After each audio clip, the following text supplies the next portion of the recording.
just explain in 2 minutes the Ukraine war. This is not an attack by Putin on Ukraine in the way that we are told every day. This started in 1990, February 9th, 1990. James Baker III, our Secretary of State, said to Mikhail Gorbachev, NATO will not move 1 inch eastward if you agree to German unification, basically ending World War II. Gorbachev said, that's very important. Yes, NATO doesn't move, and we agreed to German unification. The U.S. then cheated on this, already starting in 1994, when Clinton signed off on basically a plan to expand NATO all the way to Ukraine. This is when the so-called neocons took power, and Clinton was the first agent of this. And the expansion of NATO started in 1999 with Poland, Hungary, and Czech Republic. At that point, Russia didn't much care. There was no border other than with the Königsberg, but other than that, there was no direct threat. Then the U.S.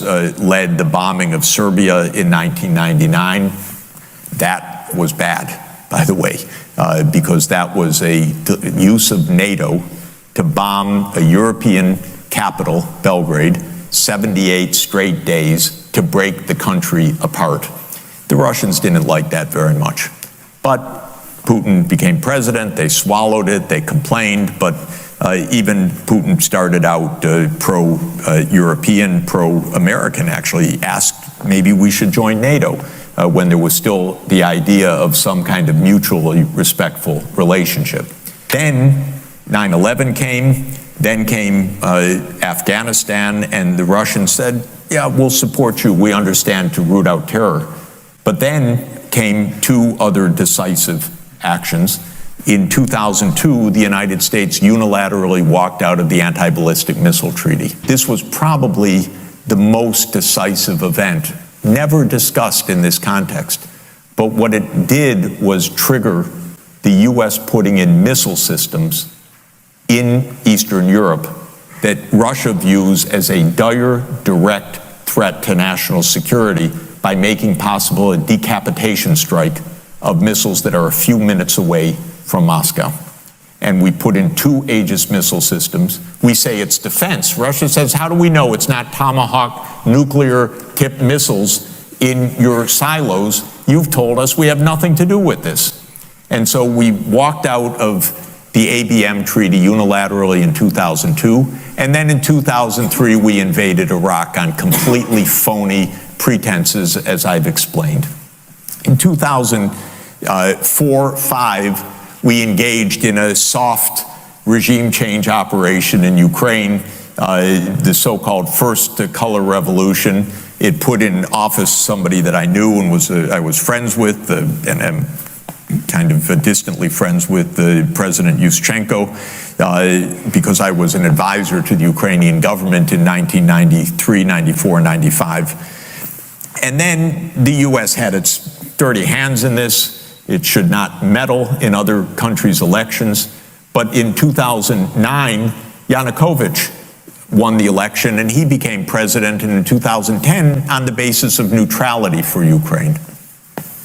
That calmed things down because the U.S. was pushing NATO, but the people of Ukraine on the opinion polls didn't even want to be in NATO. They knew that the country is divided between ethnic Ukrainian, ethnic Russian. What do we want with this? We want to stay away from your problems. So in February 22nd, 2014, the United States participated actively in the overthrow of Yanukovych. A typical U.S. regime change operation, have no doubt about it. And the Russians did us a favor. They intercepted a really ugly call between Victoria Nuland, my colleague at Columbia University now, and if you know her name and what she's done, have sympathy for me. Really. Between her and the U.S. ambassador to Ukraine, Jeffrey Sachs, who's a senior State Department official till today, and they talked about regime change. They said, who's going to be the next government? Why don't we pick this one? No, Klitschko shouldn't go in. It should be Yatsenyuk. Yes, it was Yatsenyuk, and we'll get the big guy, Biden, to come in and do an attaboy, they say, pat him on the back. It's great. So they made the new government, and I happened to be invited to go there soon after that, not knowing any of the background, and then some of it was in a very ugly way explained to me after I arrived, how the U.S. had participated in this.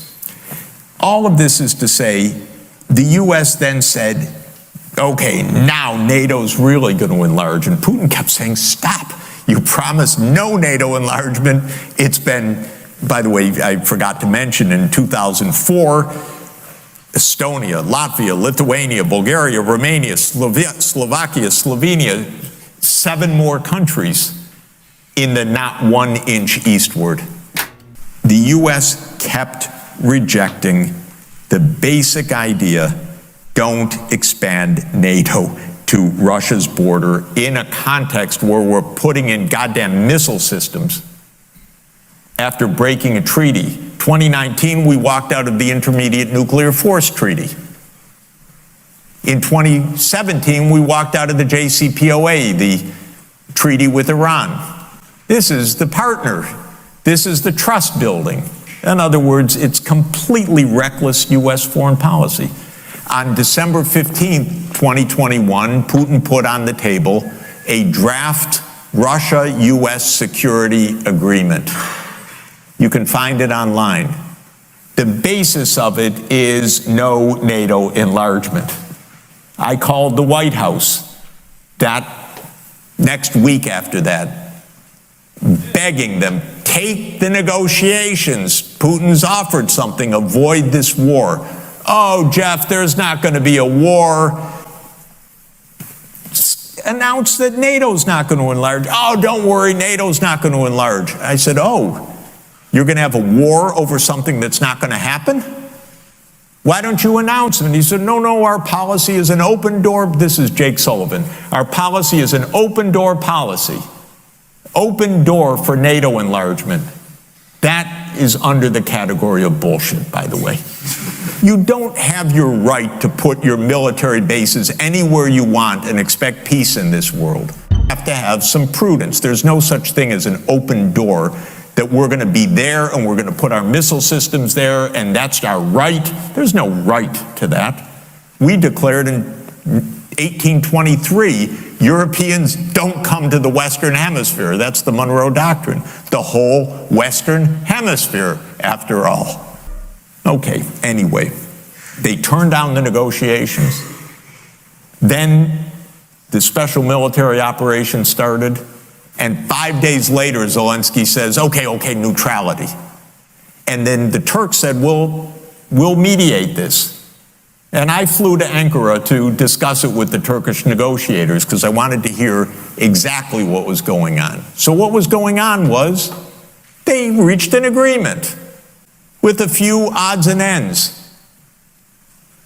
And then the United States and Britain said, no way, you guys fight on. We got your back. We don't have your front, you're all going to die. But we got your back. As we kept pushing them into the front lines. That's 600,000 deaths now of Ukrainians since Boris Johnson flew to Kyiv to tell them to be brave.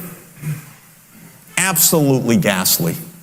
So when you think about your question, we have to understand we're not dealing with, as we're told every day, with this madman like Hitler coming at us and violating this and violating that, and he's going to take over Europe. This is complete bogus, fake history that is a purely PR narrative of the U.S. government. And it doesn't stand up at all. Everybody understand, what does it mean to stand with Ukraine like Boris Johnson stands with Ukraine?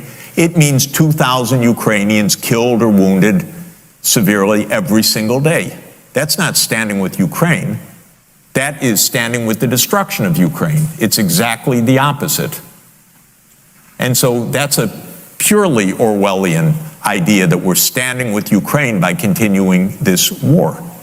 But I think there's another point that is important in this. I'm not without hope for a quite different reason, and that is that our politics is not determined by American presidents. Our politics is determined by the security state apparatus, and what is happening right now is not in America's security interest. And so they could change their mind. And President Putin said something actually very interesting in an interview in 2017, I think in Figaro, by the time that he had had three presidents as his counterparts, Bush, Obama, and Trump. And he said to this reporter, French reporter in 2017, he said, you know, I've dealt with three American presidents now. They come into office with ideas, but then men in dark suits and blue ties come to tell them how the real situation is, and you never hear of those ideas again. And this is from a very tough-minded leader who was himself KGB. He understands how the American system works very well. He understands what the CIA means for American foreign policy. He understands that American foreign policy is very deeply rooted. It's not this one wins and then Obama changes everything and then Trump comes in and changes. Nothing like that, by the way. This has been a consistent foreign policy, arguably, certainly since 1991, and arguably since 1945. And by the way, British foreign policy is the same. And I would say arguably British foreign policy vis-a-vis Russia goes back to 1840. It was around 1840 that the British government got the idea that Russia was a threat to Britain, to the British Empire through Central Asia, and the idea that that Russia was going to invade India through the Khyber Pass. And this became an idée fixe, and it became the basis for the Crimean War in 1853 to 1856, and Russophobia basically never abated. Of course, at two junctures, Britain aligned with the Soviet Union, or aligned with Russia in World War I and aligned with the Soviet Union in World War II.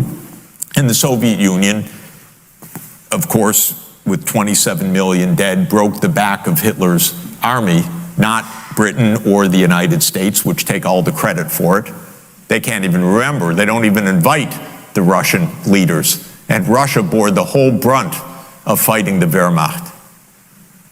But then, as soon as, you know, in the middle of 1945, after 27 million dead in the Soviet Union and an alliance with the Soviet Union, Churchill asked the War Office to consider, what about invading the Soviet Union now? Operation Unthinkable.